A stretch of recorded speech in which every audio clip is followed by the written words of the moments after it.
जय श्री राम। रुद्रा क्लासेस में सभी बच्चों का स्वागत है। हमने 10th क्लास का सिलेबस स्टार्ट किया था और जो है कुछ क्लास है कंप्लीट हो चुकी हैं। एक चैप्टर था ट्रिग्नोमेट्री जो 10th क्लास का, वो हमने कंप्लीट कर दिया है। और कुछ आपको एक वीडियो के माध्यम से, एक क्लास के माध्यम से हमने 12th के सिलेबस के बारे में जानकारी दी थी। अब धीरे धीरे सारी क्लासें स्टार्ट कर रहे हैं। 10th क्लास की क्लासें रेगुलर चल रही हैं। आरबीएससी वाले बच्चों के अभी एग्ज़ाम चल रहे हैं तो बच्चे रेगुलर क्लास देख नहीं पा रहे हैं। तो जो है अपन क्लासों को इतनी जल्दी से भी फास्ट अपलोड नहीं कर रहे हैं। बच्चे जब एग्ज़ाम दे के फ्री हो जाएंगे तब वो क्लासें जो है आराम से देख सकेंगे। बच्चों के साथ साथ ही हमारी क्लासें चलती रहेंगी। बच्चे जैसे पढ़ते रहेंगे वैसे क्लासें अपलोड होती रहेंगी। तो अब पहले अपन क्लासों के सिलेबस के बारे में जान लेते हैं। 10th के सिलेबस को बता दिया था, उसके एक चैप्टर को कंप्लीट करवा दिया है। 12th का सिलेबस जो है बता दिया गया है। 12th का भी जो है क्लास यहाँ पर स्टार्ट करेंगे। अब 11th का सिलेबस जो बच्चे 10th के एग्ज़ाम दे चुके हैं, वो बच्चे जो मैथ साइंस लेना चाहते हैं या ले चुके हैं, उनको जो है सिलेबस के बारे में बता देते हैं। तो देखो 11th क्लास का ये सिलेबस है मैथ सब्जेक्ट का।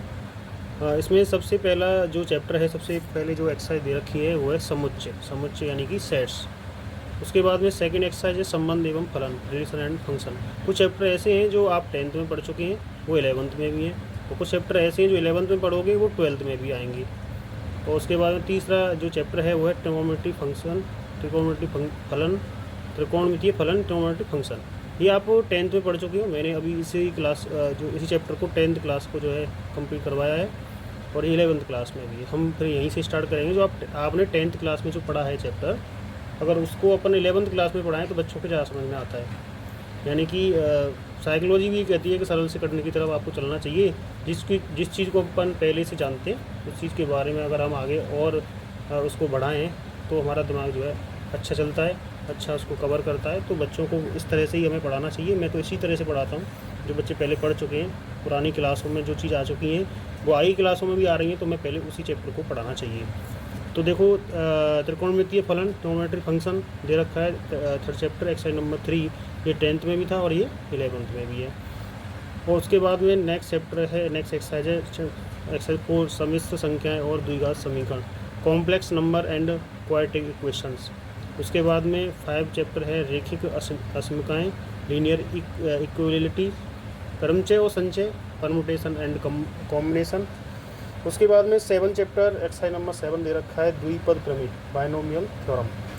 चैप्टर नंबर 8 एक्सरसाइज नंबर 8 दे रखी है अनुक्रम तथा श्रेणी, सीक्वेंस एंड सीरीज। आपने ये 10th क्लास में भी पढ़ा था। सीक्वेंस चैप्टर नंबर 5 दे रखा है उसमें, और ये देखो 11th क्लास में भी है। उसके बाद में चैप्टर नंबर 9 सरल रेखाएँ, स्ट्रेट लाइन्स। चैप्टर नंबर 10 आगे दे रखा है शंकु, परिच्छेद, कॉनिक सेक्शन। उसके बाद में आगे चैप्टर नंबर 11 त्रिकोणमितीय ज्यामिति का परिचय, इंट्रोडक्शन टू 3 डायमेंशनल ज्योमेट्री। उसके बाद में 11 चैप्टर है सीमा और अवकलज, लिमिट्स एंड डेरिवेटिव। ये वाला चैप्टर जो है 11th में, 10th में तो है नहीं, 11th में ही आता है। और इसका जो बहुत बड़ा पोर्शन है वो आपको 12th में मिलेगा। सीमा और अवकलज यानी लिमिट एंड डेरिवेटिव, केवल ये वाला पोर्शन जो है, वैसे ये पुराने टाइम पे जब हम पढ़ते थे तब ये 12th में आया करता था, लेकिन इस चैप्टर को 11th में जोड़ दिया गया कुछ समय पहले से। और ये मतलब इसका जो पूरा भाग दे रखा है वो 12th में है, लेकिन सामान्य सी जानकारी जो है 11th क्लास में दे दी गई है, जिससे बच्चे आगे 12th में जाएँ तो उनको नया फील ना हो। उसके बाद में नेक्स्ट चैप्टर रखा है सांख्यिकी, स्टैटिक्स। आप ये चैप्टर भी 10th क्लास में पढ़ चुके हो और ये 11th में भी आ गया देखो। उसके बाद में प्रायिकता, प्रोबेबिलिटी, ये चैप्टर जो है छोटी क्लासों में भी चलता है, आपने 10th में भी पढ़ा है और ये 11th में भी है। तो देखो इसमें से ऐसे चैप्टर कौन से जो आप 10th में पढ़ चुके हैं। सबसे पहले चैप्टर नंबर 3 त्रिकोणमितीय फलन, ये ट्रिग्नोमेट्री फंक्शन, आप थोड़ा बहुत इसके बारे में जो 10th में पढ़ चुके हो। उसके बाद में ये सारी चीज़ें अलग हैं। देखो ये वाला चैप्टर आपने ये 10th में पढ़ा है, अनुक्रम तथा श्रेणी, सीक्वेंस एंड सीरीज।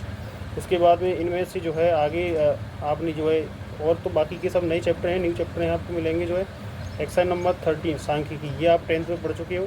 इसको आगे जो है 11th में थोड़ा सा और बढ़ा के दे रखा है, कैसे है क्या है उसको बताएंगे।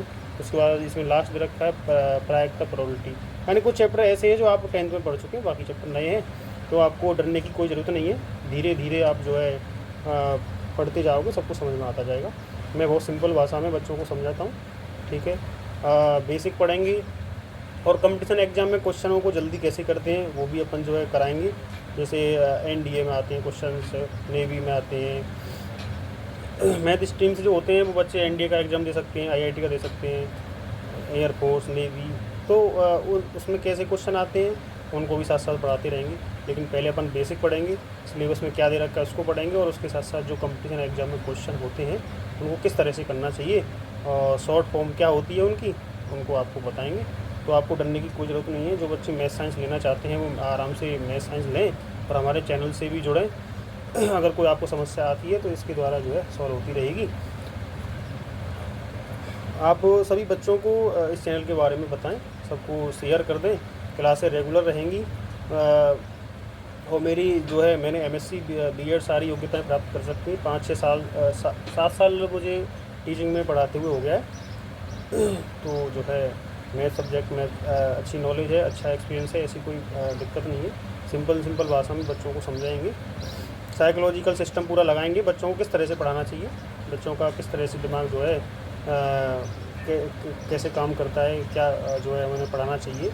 पहले बच्चे को वैसे इस तरह से हमें जो है, अगर सिलेबस के बारे में बात करें तो सिलेबस में सबसे पहले हम बच्चों को ये पढ़ाएं कि जो पहले वो पढ़ चुके हैं, पूर्व ज्ञान है उनको, उस आधार पे हम थोड़ा सा उसे आगे बढ़ाएं तो बच्चा जो है उस सब्जेक्ट से रिलेटिव हो जाएगा, उसको इंटरेस्ट आने लगेगा, और जो है सिलेबस को आराम से आसानी से वो समझने लगेगा, और मैथमेटिक्स थोड़ी सी जो है रुचि जो है पैदा हो जाएगी, तो फिर बच्चा जो है आराम से मैथ को संभाल सकता है। मैथ से डरने की कोई ज़रूरत नहीं है। हम तो बहुत सिंपल भाषा में और आराम से पढ़ेंगे। और जो है कुछ समय में अब स्कूल एग्ज़ाम वगैरह सारे हो चुके हैं, बोर्ड क्लास के कुछ बच्चों के हो रहे हैं, और उसके बाद गर्मियों की छुट्टियां हो जाएंगी। तो आप जो है घर पे बैठे बैठे सिलेबस को जानते रहें, उसको पढ़ते रहें। हमारी यूट्यूब के माध्यम से रेगुलर क्लासें चलती रहेंगी। तो आप ज़्यादा से ज़्यादा बच्चों को शेयर करें, इसको बताएं चैनल के बारे में। मैं जो है बहुत अच्छी तरह से कोशिश करूँगा आपको समझ में आए। जिस बच्चे को मैथ बिल्कुल अच्छा नहीं लगता वो भी इस सब्जेक्ट को ले सकता है और आराम से जो है आगे बढ़ सकता है, ऐसी कोई दिक्कत नहीं है। मैथ सब्जेक्ट लेने से हमारा जो माइंड है उसका जो विकास है वो बड़े तीव्र गति से होता है, और आप जो है आगे चल के जब आपको तैयारी करोगे तो उसको भी सिलेबस को बहुत जल्दी अच्छे से कवर करने की क्षमता आपके माइंड में विकसित हो जाएगी। तर्क शक्ति का विकास इस सब्जेक्ट से सबसे ज़्यादा होता है। आप जानते हो रीजनिंग होती है, जो मेंटेलिटी होती है, ये हमारे मैथ को मस्तिष्क का विज्ञान बोलते हैं, यानी कि हमारे मस्तिष्क का व्यायाम है ये मैथ सब्जेक्ट। तो जो मस्तिष्क का व्यायाम करता है उसका मस्तिष्क बहुत स्ट्रांग होता है, और वो कोई सी भी परिस्थिति को जो है मतलब कोई सी समस्या का सामना करने के लिए हमेशा तैयार रहता है। तो इसी के साथ मैं आज की क्लास को यहीं जो है ख़त्म करना चाहते हैं, और जो है आपको सिलेबस के बारे में बता दिया है। अपन जो है आगे सिलेबस को कंटिन्यू करेंगे क्लासों के माध्यम से, आप बिल्कुल चिंता ना करें, धीरे धीरे आपको जो है सिलेबस समझ में आता रहेगा। तो आज के लिए इतना ही, और नेक्स्ट जो है बड़ी जल्दी से जल्दी कोशिश करेंगे आपकी क्लासें स्टार्ट करें। आज आपको सिलेबस के बारे में बता दिया है। सबसे पहले अपन चैप्टर जो स्टार्ट करेंगे वो करेंगे त्रिकोणमिति फलन, जो आप 10th क्लास में पढ़ चुके हो, ठीक है। जिससे क्या आपको नया नहीं लगे, कुछ समय जो है ऐसे चैप्टर पढ़ाए जाएँ जो आप पहले से जानते हो, जिससे आपका माइंड जो है बड़ी जल्दी से कवर करे इसको। और फिर जो चैप्टर आपने बिल्कुल नहीं पढ़े उनको भी पढ़ाएंगे, वो भी सिंपल हैं, ऐसी कोई दिक्कत नहीं है। तो आप बच्चों को बता दें, गर्मियों के समय को आप फालतू ना निकलने दें। 1 घंटे 2 घंटे आप डेली जो है पढ़ाई करते रहें, जिससे आपका जो है मस्तिष्क का व्यायाम जो है मैथ्स के द्वारा चलता रहे, जो है आप अपने आप को मैथ्स में स्ट्रॉन्ग फील करते रहें, ठीक है। ठीक है।